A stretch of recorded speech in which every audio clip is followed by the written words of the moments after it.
அனைவருக்கும் வணக்கம். பொங்கலுக்கு அப்புறம் பொங்கல் விழாவை கொண்டாடிட்டு நம்ம விடுமுறைக்கு அப்புறம் வந்திருக்கோம், இப்படி தானே? சரி, ஏற்கனவே நம்ம திருக்குறள் வகுப்பில் சில அதிகாரங்கள் பார்த்தோம். புது சிலபஸில் என்னென்னலாம் புது பாடத்திட்டத்தில் கொடுத்துருக்காங்களோ அதை மட்டும் பார்த்துக்கிட்டே வந்தோம். அப்படி பார்த்தா ஃபஸ்ட்டு ஒழுக்கமுடைமை பார்த்தோம். ஒழுக்கமுடைமை, அதுக்கப்புறம் உரையுடைமை, மூணாவது ஊக்கமுடைமை, அதுக்கப்புறம் விருந்தோம்பல். 4 அதிகாரம் தொடர்ச்சியாக பார்த்தோம். இன்றைக்கி புதுசாக அரண் வலியுறுத்தல். அரண் வலியுறுத்தல் அப்படிங்கிறது ஏற்கனவே பழைய சிலபஸ் இருக்கு இல்லையா, அதில் கூட அந்த அதிகாரம் இல்லை, சரியா? ஆனால் திருக்குறள் புக்கில் அந்த வருஷப்படி பார்த்தோம்னா இது 4வது அதிகாரம். இது ஏற்கனவே பழைய சிலபஸில் இருக்காது இந்த அதிகாரம். இப்போ புதுசாக சேர்த்ததில் இது சேர்த்துருக்காங்க.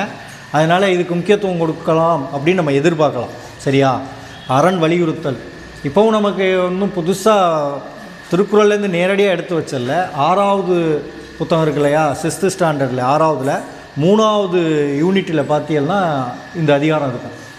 அப்போ 6வது பசங்க படிக்கிற படிப்பை நம்ம வேலைக்கு போகிறதுக்கு படிக்கிறது ஒன்றும் பெரிய சிரமம் இல்லை, சிரமம் நினைக்கவும் கூடாது, அப்படி தானே? அப்போ அதுக்கு தகுந்த மாதிரி பார்த்துக்கணும். நம்ம ரொம்ப முக்கியமாக இதுக்கு முக்கியத்துவம் கொடுத்து இதை படிக்கணும், சரியா? 6ஆம் வகுப்பு புத்தகத்தில் இருக்குது. 6ஆம் வகுப்பு பசங்க படிக்க அது தகுதி அப்படின்னா நம்ம கண்டிப்பாக வேலைக்கு போகிற நம்ம படிக்க தகுதியாக இருக்கணும். நம்ம எப்போவுமே தேவைக்காண்டி தானே படிப்போம். உண்மையிலே பொதுவாக நீங்கள் திருக்குறள்லாம் படிங்க, அது நம்ம வாழ்க்கைக்கு அவ்வளோ சொல்லியிருக்கு அப்படின்னா நம்ம படிப்போமா? படிக்கவே மாட்டோம். ஏதோ தமிழ்நாடு அரசு பணியாளர் தேர்வாணையம் மெனக்கட்டு நம்மளை திருக்குறள் படிக்க வைக்கிது அப்படிங்கிறதான் உண்மை, அப்படி தானே? ஆமாம், இதிலேருந்து மார்க்கு, இதிலேருந்து மதிப்பெண் வருது, இதை படிச்சுட்டா வேலை கிடைக்கும் அப்படிங்கிறதால தேவைக்காண்டி நம்ம படிக்கிறோம். அது நம்ம திருப்பி சொல்கிறது தான். 1330 குறளும் நமக்கு தேவையான செய்தியை தருது, சரியா? உலக பொதுமறைன்னு அதனால தான் அதை நம்ம சொல்லுவோம், சரியா? அதில் சொல்லாதது இல்லை, அதில் சொல்லாத விஷயமே இல்லை அப்படிங்கிற அளவுக்கு அதில் செய்தி வந்திருக்கு. இப்போ கூட ஈரோடு தமிழன்பன் அருமையான ஒரு செய்தி சொல்லியிருக்காரு. உலகத்தில் ஜப்பான்லேருந்து இங்கே கைக்கு நமக்கு பாடத்திட்டத்தில் அது உண்டு. கைக்குன்னா என்ன? கைக்குன்னா 2 லைனில் 3 லைனில் ஒரு செய்தியை சொல்லிடலாம். அது விதிமுறைகளை சில பேர் தளர்த்திக்கிறாங்க. 2 வரியில் சொல்கிறவங்களும் இருக்காங்க, 4 வரி 5 வரி 6 வரி. வரி முக்கியம் இல்லை, அது வரி முக்கியம் இல்லை. நச்சுன்னு ஒரு செய்தியை சொல்லிடணும், நச்சுன்னு ஒரு செய்தி யோசிக்கிற மாதிரி ஒரு செய்தியை சொல்லிடணும். ஆனால் கைக்கு அவங்களுடைய அந்த ஜப்பான் அவங்க என்ன அதுக்கு ஒரு வரையறை வச்சுருக்காங்கன்னா 3 வரி 3 லைன் தான். அதை அசையாக பிரிக்கணும். அசையாக பிரித்தோம்னா ஆக மேலே இருக்குது பார்த்தியலா, அது 5 அசையில் வரணும். அசைனா என்னென்னு கேட்கல, ஏற்கனவே படிச்சிருக்கோம், திரும்பி அதை பார்ப்போம். நம்ம பல முறை சொல்லியிருக்கோம். அந்த 3 வரியில் மேலே உள்ளது 5 அசையாக பிரிக்கணும், மையத்தில் உள்ளது 7 அசையாக பிரிக்க முடியணும், ஆக கீழே உள்ளது 5 அசையாக பிரிக்கணும். அப்போ 5 7 5 5 7 5 நம்ம முயற்சி பண்ணலாம். ஏதாவது ஒரு கருவை எடுத்துக்கிட்டு செய்தி எடுத்துக்கிட்டு இதை சொல்லணும் அப்படிங்கிறதுக்காண்டி நீங்கள் வார்த்தைகள் நிறையா தமிழில் தெரியணும். அதை போட்டு அப்படியே உருவாக்கணும்னா அந்த கவிதை யாரையாவது பாதிக்கணும், இல்லாட்டி உற்சாகத்தை ஏற்படுத்தணும், இல்லாட்டி வருத்தத்தையாவது ஏற்படுத்தணும், ஏதோ ஒரு தாக்கத்தை ஏற்படுத்தணும். அதான் கைக்கு, சரியா? இது பாரதியாரே இந்த கைக்கு எழுதி முயற்சி பண்ணி வெற்றி பெற்றிருக்காரு. அதுக்கப்புறம் இப்போ நிறையா பேர் எழுதுகிறாங்க, நிறையா புதுக்கவிஞர்கள் கைக்கு எழுதுகிறாங்க, சரியா? ஈரோடு தமிழன்பன் ஒரு வண்டி கைக்குன்னு சொல்லி ஒரு புத்தகத்தை வெளியிட்டார். அவ்வளோ விஷயங்கள் அதை எழுதி அதில் வந்திருக்காங்க. அறிவுமதி திரைப்பட பாடலாசிரியர் அறிவுமதியோட கைக்குலாம் ரொம்ப ஃபேமஸ்ஸு. நிறைய பேர் நிறைய பேர் சொல்லிக்கிருக்கலாம். அப்போ அந்த கைக்குவை பற்றி ஈரோடு தமிழன்பன் பேசுகிறப்ப என்ன சொல்கிறாருன்னா, வள்ளுவரை விட நம்ம ஒன்றும் பெரிய கைக்கு சொல்லிடல. இவங்கெல்லாம் எத்தனை வரியை பயன்படுத்துகிறாங்க? வள்ளுவர் எத்தனை வரியை பயன்படுத்தினார்? இதை விட சுருக்கமாக ஒரு கைக்கு சொல்ல முடியுமானா ஔவையார் சொன்னாங்க இதை விட சுருக்கமாக. இதென்ன 3 வரி 2 வரி, நான் 2 வார்த்தையில் சொல்கிறேன் அப்படின்ட்டு நிறையா சொன்னாங்க. அறம் செய்ய விரும்பு, ஆறுவது சினம், அப்புறம் இயல்வது கரைவேல், ஊக்கம் ஈவது இரங்கேல், தொடர்ச்சியாக சொல்லுவாங்க, சரியா? மீதூன் விரும்பேல், எவ்வளோ பெரிய செய்தி இருக்குது அதில் பாருங்கள். மீதூன் விரும்பேல், அதென்ன மீதூன் விரும்பேல்? மீதூன் விரும்பேல்னா அளவுக்கு அதிகமாக சாப்பிடாது. அதை விட எப்படி சொல்ல முடியும்? நமக்கு உடம்புக்கு நோய் எப்படி வரும் அப்படின்னா, இது போதும், இவ்வளோ போதும், இதை விட கூட சாப்பிட்டா சிக்கல், செரிமான கோளாறு வரும் அப்படின்னு நமக்கு தெரிஞ்சால் கூட கூடுதலாக சாப்பிடுவோம். அந்த ருசியை நம்மளை தூண்டிடும். சரியா? ஆனாலும் நோய் வராமல் நம்ம உடம்பு பாதுகாப்பாக இருக்கணும் அப்படின்னாக்கா மீதூன் விரும்பேன், இன்னும் பரவாயில்ல, இன்னும் கொஞ்சம் சேர்த்து சாப்பிட்லாம் அப்படின்னு எப்போ என்ன வருதோ அப்போவே நிறுத்திக்கணும் அப்படிங்கிறாங்க. மீதூன் விரும்பேல். சரியா? அதை விட இதே கருத்தை வள்ளுவர் சொல்லியிருப்பார். யாருக்காவது அந்த குறள் நினைவு வருதா? மீதூன் விரும்பேல்ங்கிற கருத்தோடு ஒட்டி வர்ற மாதிரி.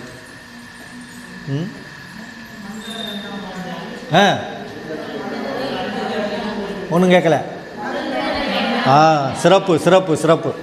இப்போ நம்ம நிறைய பேர் வள்ளுவரை பற்றி படிக்க ஆரம்பிச்சிட்டோம். மருந்தன வேண்டாம் யாக்கைக்கு, மருந்தன வேண்டாம் யாக்கைக்கு. அது என்ன? யாக்கைனா என்ன? உடம்பு. இந்த உடம்புக்கு மருந்தே வேண்டாம். மருந்தன வேண்டாம் யாக்கைக்கு, அருந்தியது அற்றது போற்றி உணி. அருந்தியது அற்றது போற்றி உணி. ஏற்கனவே சாப்பிட்டது நல்லா செரித்து சீரணம் ஆயிடுச்சான்னு பார்த்துக்க, அதுக்கப்புறம் நீ சாப்பிடு. இல்லைங்கய்யா, எனக்கு 2 நாளாகவே செரிக்காமல் மதன்னு இருக்குது, சீரணமே ஆகலை, ஒரு மாதிரி இருக்குது வயிறுனா சாப்பிடாதேங்கிறார். நம்ம என்ன ஒரு கணக்கு வச்சுருக்கோம்? ஒரு நாளைக்கு 3 தடவை. 3 தடவையோடு இருந்தால் பரவாயில்ல. அப்புறம் இடையில டீ ஸ்நாக்ஸுங்கிறோம். சரியா? 11:30 ஒரு தடவைங்கிறோம், அப்புறம் 3:30. நம்மளாம் அப்படி ஒரு எல்லையை வகுத்து வச்சுருக்கோம்.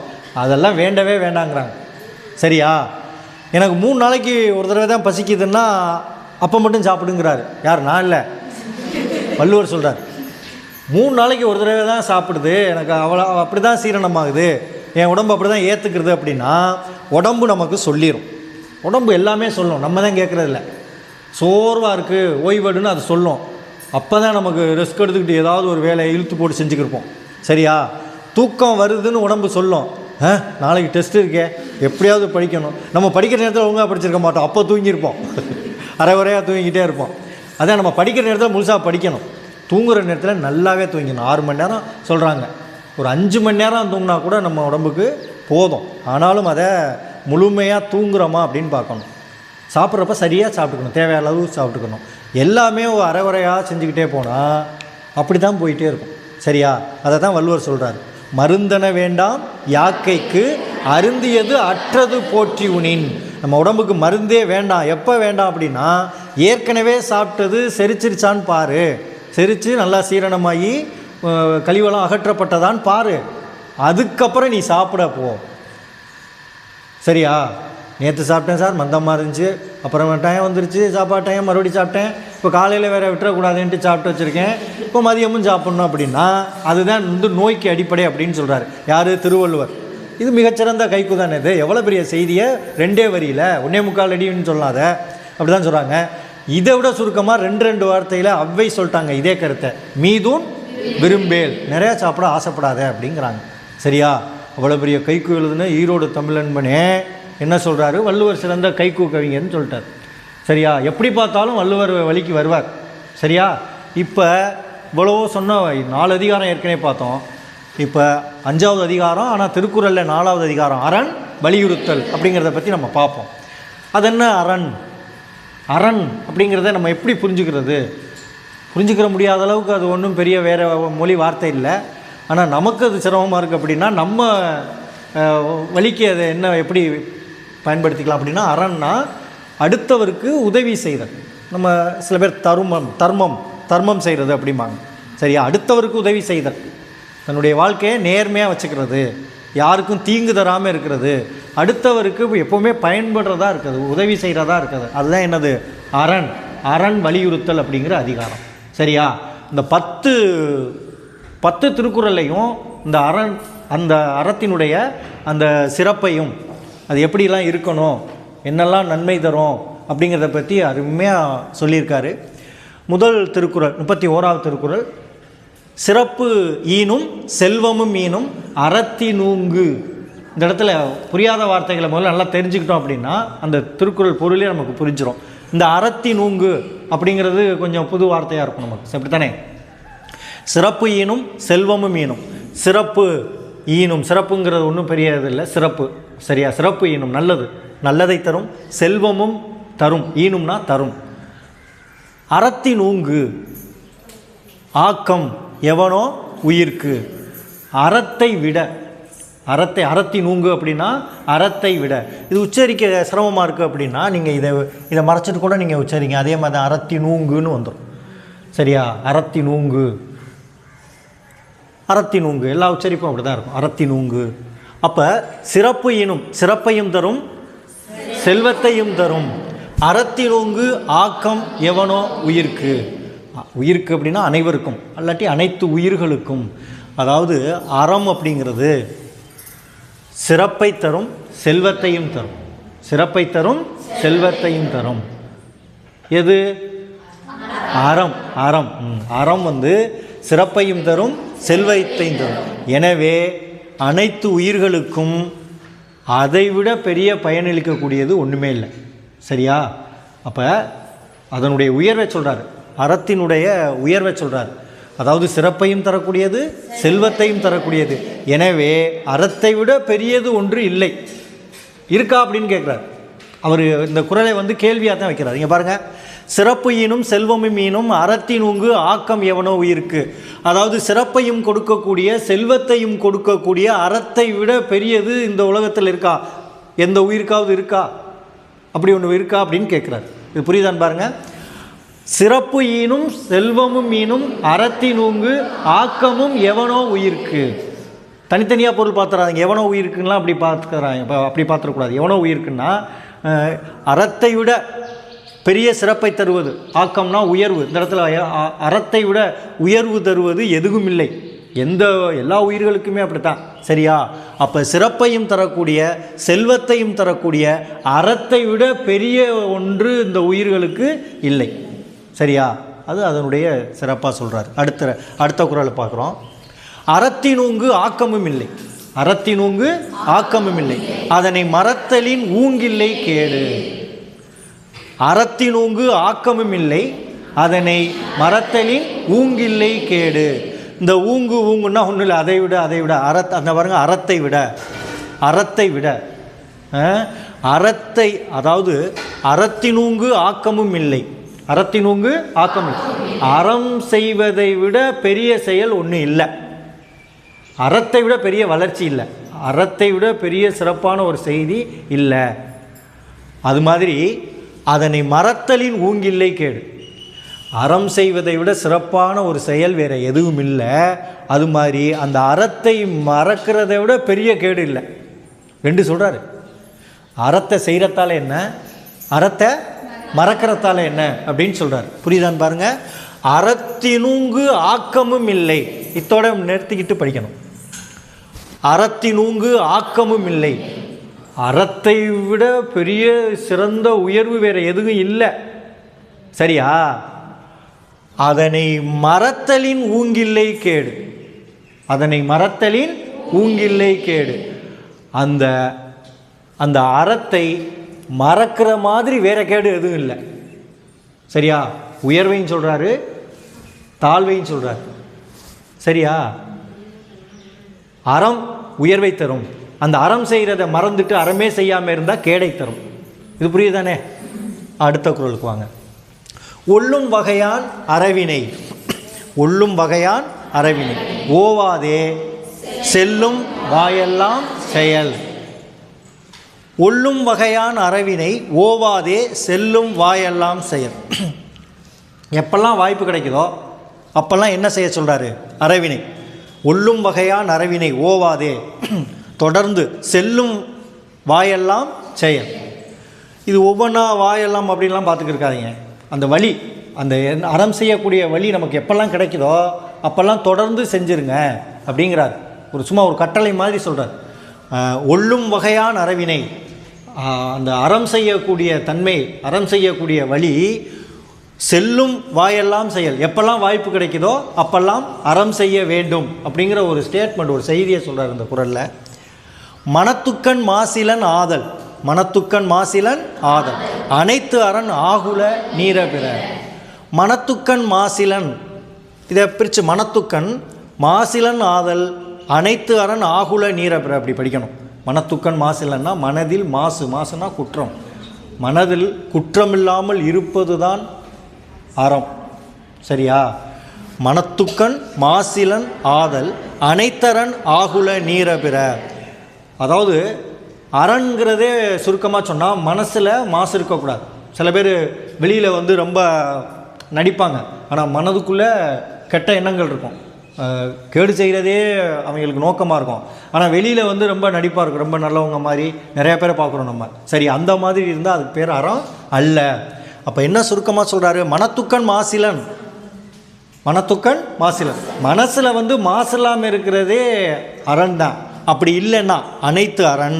அப்படி இல்லாமல் இருக்கிறது வெறும் ஆறாவாரம் தான், வெறும் சும்மா அம்பக்கு அப்படிம்பாங்கல்ல, சும்மா அலம்பல் அப்படின்னு சொல்லுவோம் இல்லையா, அந்த மாதிரி தான். அப்போ மனதில் குற்றம் இல்லாமல் இருப்பதே அரண் தான். அப்படி இல்லைன்னா, அப்படி குற்றத்தோட மனசில் மாசு இருக்குது அப்படின்னா அது வெற்று ஆறாவாரம் அப்படின்னு சொல்கிறார். அது மாதிரி அழுக்காறு அவா வெகுளி இன்னாச்சொல் நான்கும் இழுக்கா இயன்றது அறம். அழுக்காறு அவா வெகுளி இன்னாச்சொல் நான்கும் இழுக்கா இயன்றது அறம். 4 விஷயம், நான்கும். எந்த நான்கும் அப்படின்னா அழுக்காறு. அழுக்காறுனா பொறாமை. அழுக்காறுனா பொறாமை, அடுத்தவங்க வளர்ச்சியை பார்த்து பொறாமைப்படுறது. அவர் ஒருவேளை உயர்வு, அதாவது உழைப்பின் மூலமாக கூட உயர்வு இருந்திருப்பார். ஆனால் நம்மால் சும்மா தான் இருந்தேன், ஏதோ லாட்ரி சீட்டில் ஏதோ ஆகிப்போச்சு அப்படின்னு கூட நினைப்பாங்க இல்லையா, அந்த பொறாமை இருக்கும். அதான் அழுக்காறு. அழுக்காறுனா பொறாமை. அவானா ஆசை, எதை பார்த்தாலும் ஆசைப்படுறது, எந்த பொருளை பார்த்தாலும் வேணும் அப்படிங்கிற ஆசை. அப்போ அழுக்காறுனா பொறாமை, அவானா ஆசை, வெகுளினா கோபம், சினங்கொள்றது, வேகம், அதாவது கோபம், எதுக்கெடுத்தாலும் யோசிக்காமல் கோபப்படுறது, அதான் வெகுளி. வெகுளினா சினம் அப்படின்னு அவங்க வச்சுக்கிறேங்க. இன்னா சொல்லுனாக்க தீங்கு தரக்கூடிய சொல், அடுத்தவரை கோபப்படுத்துறது, தீங்கு. இன்னா சொல், சொல்லக்கூடியாத சொல் இன்னா சொல். அப்போ பொறாமை, ஆசை, சினம், சொல்லக்கூடாத கெட்ட சொற்கள், இது நான்கும் இழுக்கா இயன்றது அறம். இந்த நாளையும் நம்ம கட்டுப்படுத்தி நடந்தோம் அப்படின்னா அதுக்கு பேர் தான் அறம். இந்த நாளும் நமக்கு தேவையில்லாத ஒன்று. இதை தவிர்த்துட்டு நாம் நடைமுறையில் வாழணும் அப்படின்னு சொல்கிறார். அதான் அழுக்காறு அவா வெகுளி இன்னாச்சொல் நான்கும் இழுக்கா இயன்றது அறம். குற்றமில்லாமல் அற வாழ்வில் ஈடுபடுபவர்கள் இந்த நாளும் நீக்கி வாழ்வார்கள் அப்படின்னு சொல்கிறார். சரியா? அடுத்தது வாங்க. அன்றறிவாம் என்னாது அறம் செய்க, மற்றது பொன்னுங்கால் பொன்றா துணை. அற்றறிவாம் என்னாது அறம் செய்க, மற்றது பொன்றுங்கால் பொன்றா துணை. அன்றறிவாம் என்னாது அறம் செய்க. அன்றறிவாம்னா அறம் செய்கிறதுக்கு வந்து நல்ல நாள் பார்க்க வேண்டியதில்லை. அறம் செய்கிறது அப்படிங்கிறது யோசிக்காமல் செய்யணும். அன்றறிவாம் என்னாது அறம் செய்க, நாளைக்கு செய்வோம், அடுத்த மாதம் செய்வோம் அப்படின்னு நினைக்காம அறம் செய்யணும். மற்றது பொன்றுங்கால் பொன்றா துணை. அப்படி ஒத்தி வைக்காமல் நாளை பொறுத்து அடுத்த மாதம் அடுத்த வருஷம்னு நினச்சி நம்ம அப்படி செய்யாமல் அப்போக்கப்போ அந்த அறத்தை செய்கிறது அப்படிங்கிறது பொன்றுங்கால், நம்மளுடைய இறுதி காலம் இருக்குல்ல, பொன்றுங்கால் பொன்றா துணை. அந்த இறுதி காலத்தில் நம் உடல் மறையும் காலத்தில் நமக்கு பெருந்துணையாக, பொன்றா துணைனா பெருந்துணையாக, உற்ற துணையாக இருக்கும். சரியா? இறக்கும் காலத்தில், கடைசி காலத்தில், எப்படி வேணாலும் வச்சுக்கோங்க, கடைசி காலத்தில் நமக்கு உற்ற துணையாக இருப்பது எது அப்படின்னா ஒரு நல்ல காரியத்தை ஒத்தி வைக்காமல் அறம் செய்யக்கூடிய பண்பு அப்படின்னு சொல்கிறார். புரியுது இல்லையா? அது அன்றறிவாம் என்னாது அறம் செய்க, அன்றறிவாம் என்னாது அறம் செய்க, மற்றது பொன்றுங்கால் பொன்றா துணை. பொன்றுங்கால் பொன்றா துணை. அடுத்தது வாங்க. அறத்தாறு இதுவென வேண்டாம். அறத்தாறு இதுவென வேண்டாம். அறத்தாறு இதுவென வேண்டா. சரியா? சிவிக்கை பொறுத்தார் ஊர்ந்தான் இடை. இதில் என்ன சொல்கிறாருன்னா அறத்தாறு இதுவென வேண்டாம். அறத்தை வந்து நீங்கள் வரையறை பண்ணவே வேண்டாம். அறம்னா இப்படி தான், அறம் இப்படிப்பட்டது, அறம் செய்கிறதால இப்படி இருக்கலாம் அப்படின்னு யாரும் அளவுகோல் பண்ணவே வேண்டாம் அப்படின்னு சொல்கிறார் வள்ளுவர். அதைத்தான் அறத்தாறு இதுவென வேண்டாம் அப்படியே நிறுத்திடணும். அறத்தாறு இதுவென வேண்டாம். அறம்ங்கிறதுக்கு நீங்கள் வரையறையே சொல்ல வேண்டாம். அறம் இப்படிப்பட்டது, இவ்வளோ உயர்ந்தது, இவ்வளோ அறம் செஞ்சால் அப்படி இருக்கலாம் அப்படின்னு நீங்கள் கம்பேரிசன் ஒப்பீடே பண்ண வேண்டாம் அப்படிங்கிறாரு.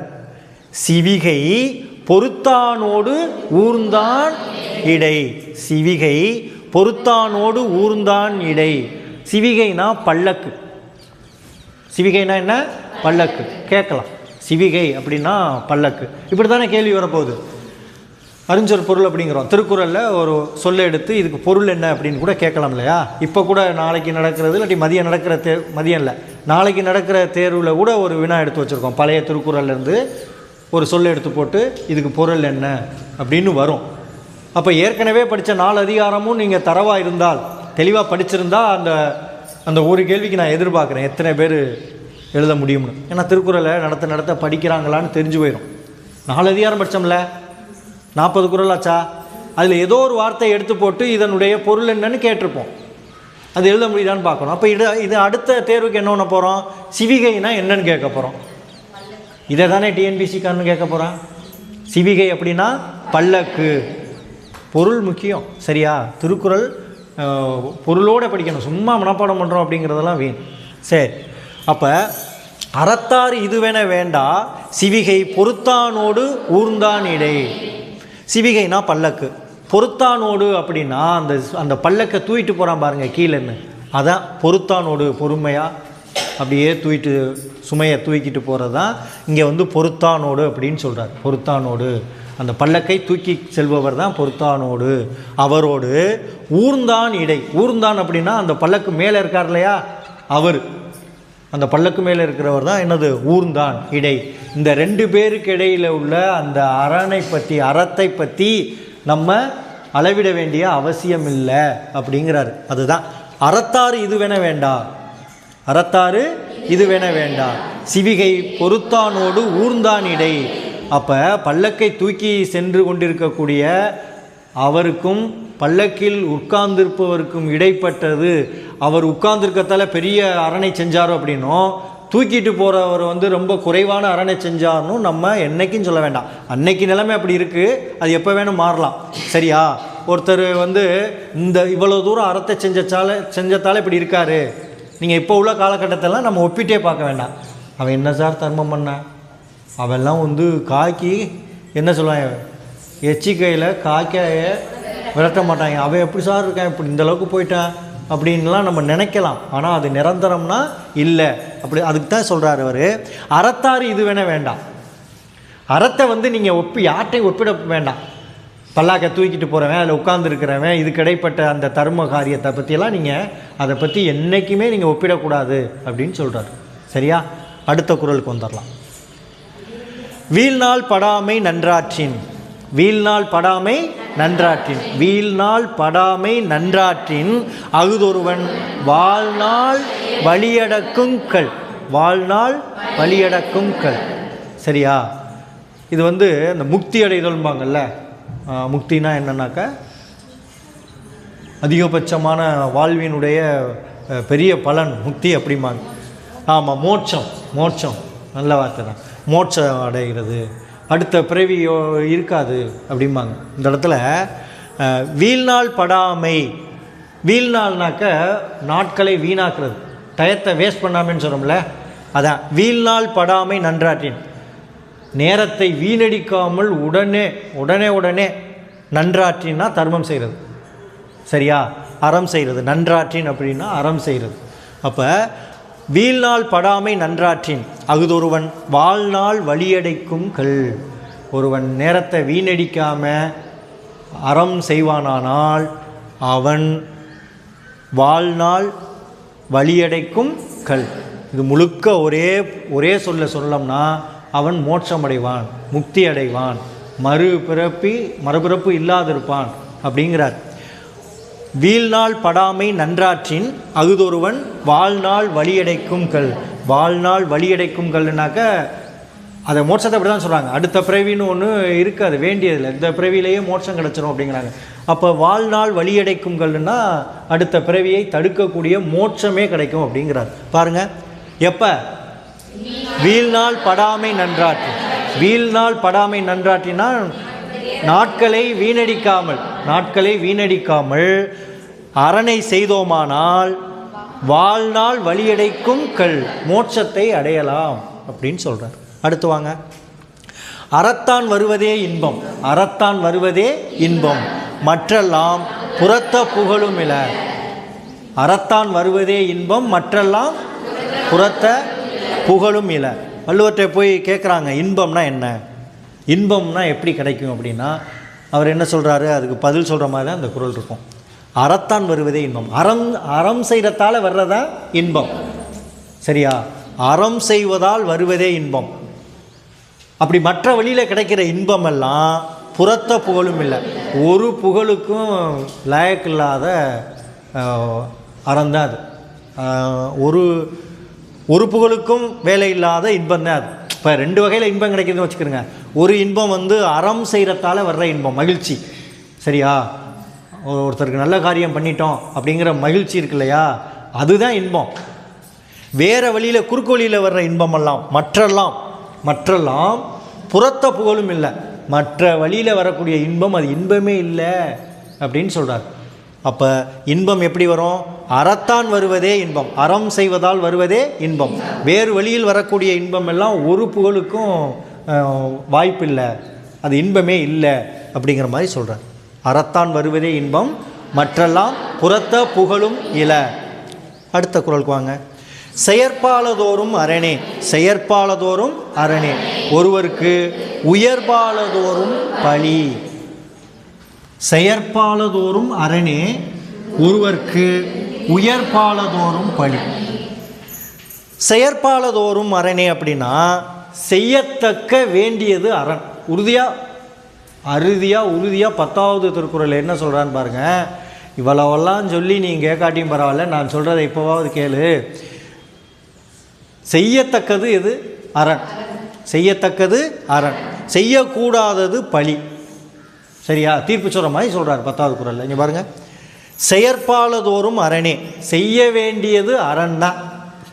எப்படி பார்த்தாலும் நாம் உயிர்களுக்கு செய்ய வேண்டியது அரணே.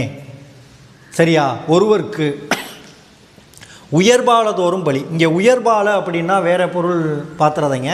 இது தவிர்க்கப்பட வேண்டிய உயர்பால அப்படின்னா இந்த இடத்துல நீக்கப்பட வேண்டியது, தவிர்க்கப்பட வேண்டியது, விட்டொழிக்க வேண்டியது, எப்படி வேணாலும் எடுத்துக்கிறங்க.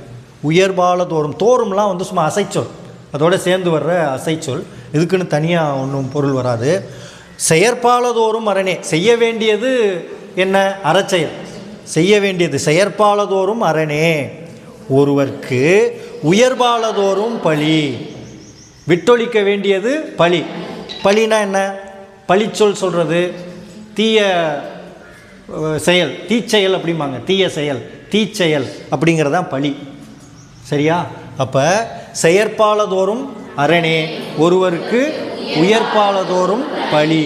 இப்படி 10 குறள்லையும் இந்த அறத்தினுடைய சிறப்பை ரொம்ப வலியுறுத்தி சொல்கிறார் வள்ளுவர். இதிலிருந்து எப்படி வேணாலும் கேள்வி கேட்கலாம். நேரடியாக பொருள் என்ன அப்படிங்கிறது கேட்கலாம். ஏற்கனவே சொன்ன மாதிரி மேலே உள்ள திருக்குறள், ஒரு திருக்குறளில் உள்ள மேலே உள்ள ஒரு வரியையும் கீழே வேறு ஒரு திருக்குறளுக்கு உள்ள வரியையும் பொருத்தி வச்சுருவாங்க. எது சரின்னு கேட்பாங்க. நமக்கு பொருள் புரிஞ்சால் மட்டும்தான் அதை சரியாக நம்ம பொருத்த முடியும். அது மட்டும் இல்லாமல் தனித்தனி வார்த்தைகளுக்கு அறிஞ்சொற் பொருள் கேட்கலாம். இது இல்லாமல் அந்த நயம் கேட்கலாம், தொடை நயம் கேட்கலாம். சரியா?